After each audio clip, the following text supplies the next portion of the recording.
Il y a un an, tout ce qu'on pouvait voir, c'était cette petite partie-là. On n'arrivait pas vraiment à comprendre ce que ça représentait. Quand on a compris que ça pouvait faire partie d'un crâne de baleine, on a commencé à déblayer. Et nous avons retiré le plus gros des rochers. Là, nous pouvons voir le bout du crâne. Ici, c'est l'arrière du crâne. Ça fait à peu près 1,40 m de long. C'est le plus grand crâne que l'on ait retrouvé à ce jour à Wadi Al-Hitan, la vallée des baleines. À 150 km au sud du Caire, en Égypte, Wadi Al-Hitan, littéralement la vallée des baleines, est un endroit envoûtant. Et s'il est classé patrimoine mondial de l'humanité, ce n'est pas en raison de sa beauté, mais de ses richesses paléontologiques. Partout, des fossiles de baleines. Ou pour être plus précis, des fossiles des ancêtres des baleines. Wadi Al-Hitan est à 200 km de la mer, mais il y a des millions d'années, elle était ici. Mohamed Antar dirige le site. Il connaît l'histoire du lieu. Il connaît surtout les découvertes majeures et fascinantes qu'on y a faites concernant l'évolution de ce mammifère. Les recherches à Wadi Al-Hitan ont commencé en 1905. C'était un Anglais qui s'appelait Bendel. Ensuite, il y a eu un deuxième scientifique, M. Dar, qui a repris en 1923. Puis tout s'est arrêté jusque dans les années 70, jusqu'à l'arrivée du docteur Philip Gingrich. Il disait que les baleines vivaient à l'origine sur Terre. Et c'est ce qu'il a découvert ici à Wadi Al-Hitan. Qu'a-t-on trouvé de si important à Wadi Al-Hitan?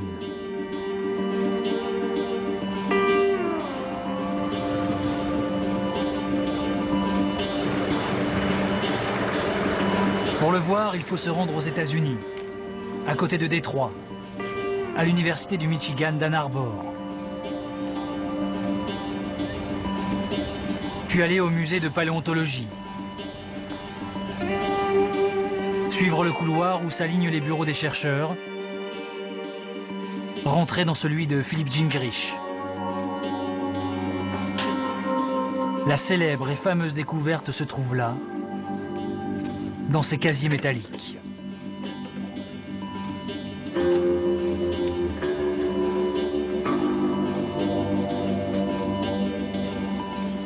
En 1989, j'ai trouvé un morceau d'os qui dépassait du sable. Et quand je l'ai nettoyé, il y avait un genou. Il y avait les facettes pour le tibia et le péroné. Et là, j'ai pensé, mon Dieu, cette baleine a encore une jambe? Parce que je savais où j'avais trouvé ce bout de squelette. Je savais que l'on pouvait trouver davantage. Et on a commencé à chercher. Et en seulement quelques jours, à la fin de la saison de fouilles, on a trouvé tous ces os. On est rentré à la maison en sachant qu'on avait une jambe avec un pied et même des orteils sur une baleine fossile. Inutile de dire que l'on était excité. Je n'avais jamais espéré trouver ça. Jamais. Cette découverte marque un tournant dans notre connaissance des cétacés. Pour la première fois, on trouvait donc une baleine avec des pattes. Une découverte majeure qui fait la une des plus influents magazines scientifiques. Ces baleines pouvaient-elles marcher? Pas celle-là en tout cas. Elle s'appelle Basilosaurus. Elle vivait il y a 40 millions d'années. Et la taille de ses pattes est si petite que l'on se demande encore à quoi elle pouvait bien servir. Rapportée au corps humain, c'est comme si l'on avait les jambes de la taille d'une allumette.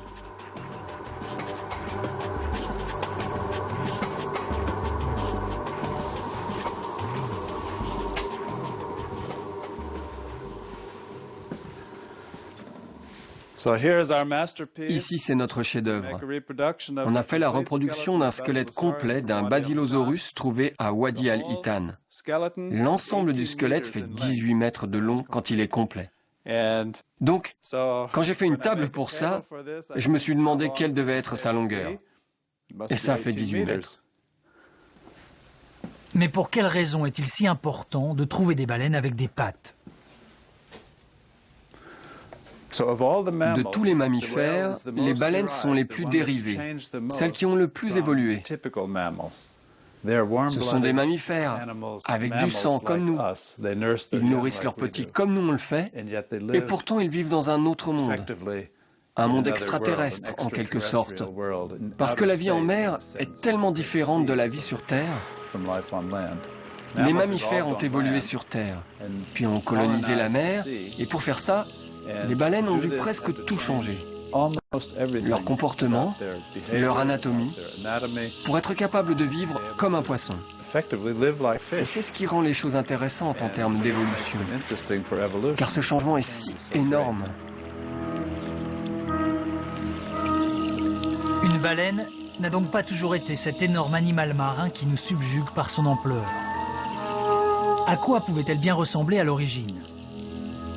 Les paléontologues, comme Philippe Gingrich, remontent le temps pour trouver la trace de la plus ancienne d'entre elles.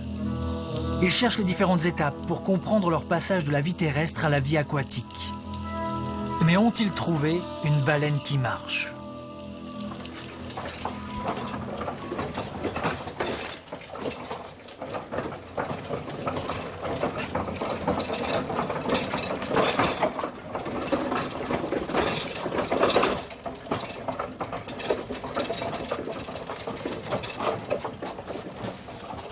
La première preuve d'une baleine qui marche a été apportée en 1994, au Pakistan. Philippe ne l'a pas découverte, mais depuis, il a trouvé les squelettes les plus complets de ces spécimens capitaux. Pendant des centaines d'années, on a eu cette idée que les baleines sont des mammifères qui sont retournés à la mer. Mais c'est une chose de le déduire en théorie et une autre de le corroborer par des faits. Ce qui est important, c'est qu'il a ses membres postérieurs connectés avec la colonne vertébrale.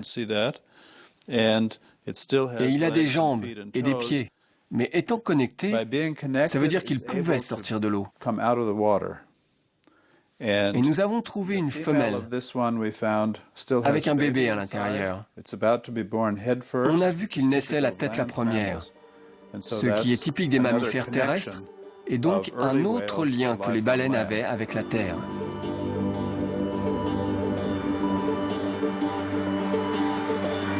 La Newcomb, une université de médecine dans les immensités neigeuses de l'État de l'Ohio. Hans Thewissen y mène ses recherches sur les cétacés. C'est lui qui a trouvé la première preuve d'une baleine qui marche. Mais Hans ne s'intéresse pas qu'aux fossiles. Il se passionne aussi pour l'embryologie. Embryons et fœtus de cétacés actuels qui ont beaucoup à dire sur les cétacés archaïques.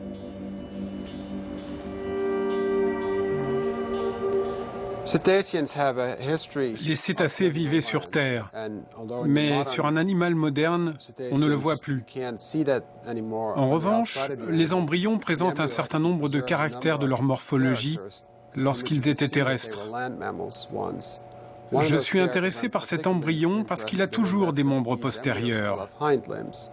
Les cétacés modernes, quand ils sont adultes, quand ils sont dans l'eau, n'en ont plus.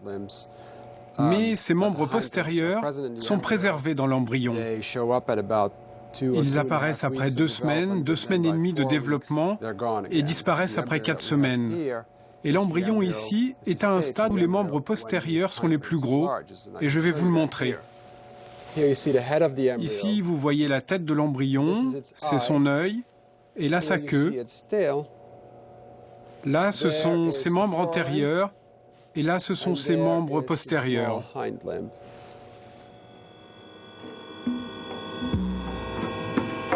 Les paléontologues ont donc mis la main sur des baleines archaïques qui marchent, réellement. Des animaux qui vivaient entre terre et mer. une sorte de crocodile. Ces animaux se situent donc avant l'immense Basilosaurus dans l'échelle de l'évolution. Mais qu'y a-t-il encore avant? En a-t-on la moindre idée?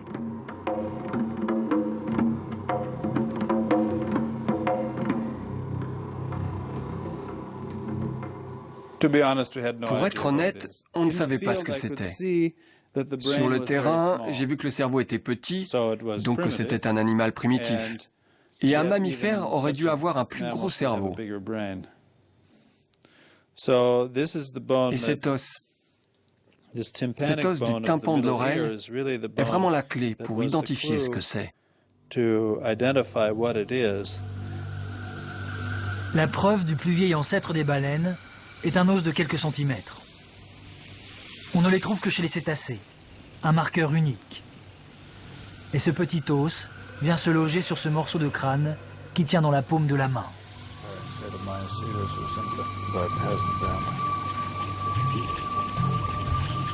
Mais à quoi pouvait donc bien ressembler ce plus vieil ancêtre des baleines, connu à ce jour? Dès que quelqu'un te dit que l'hélium est court, tu as un animal semi-aquatique. Parce que tu ne peux pas marcher sur la Terre si tu as un hélium court. On hésite encore. Les avis divergent. Mais disons qu'il avait la taille et l'aspect d'un petit chien. Un chien qui marche ou un chien qui nage? Voici la grande question à laquelle il semble encore bien difficile de répondre. Vous voyez un squelette qui est très fragmentaire. On connaît très peu d'os, on connaît peu de vertèbres, et donc si on met tout ça ensemble, pour apporter une nouvelle image de cette première baleine fossile, je pense que ça serait bien plus représentatif. Le stade d'évolution précédent, l'état purement terrestre, est quelque chose que l'on n'a toujours pas trouvé. Que nous raconte cette histoire? Que le plus grand mammifère vivant, qui peut atteindre 30 mètres, avait à l'origine la taille d'un chien. Puis il est devenu plus aquatique, de la dimension d'un crocodile. Avant d'être 10 millions d'années plus tard, un très long animal totalement marin qui avait gardé une minuscule patte atrophiée.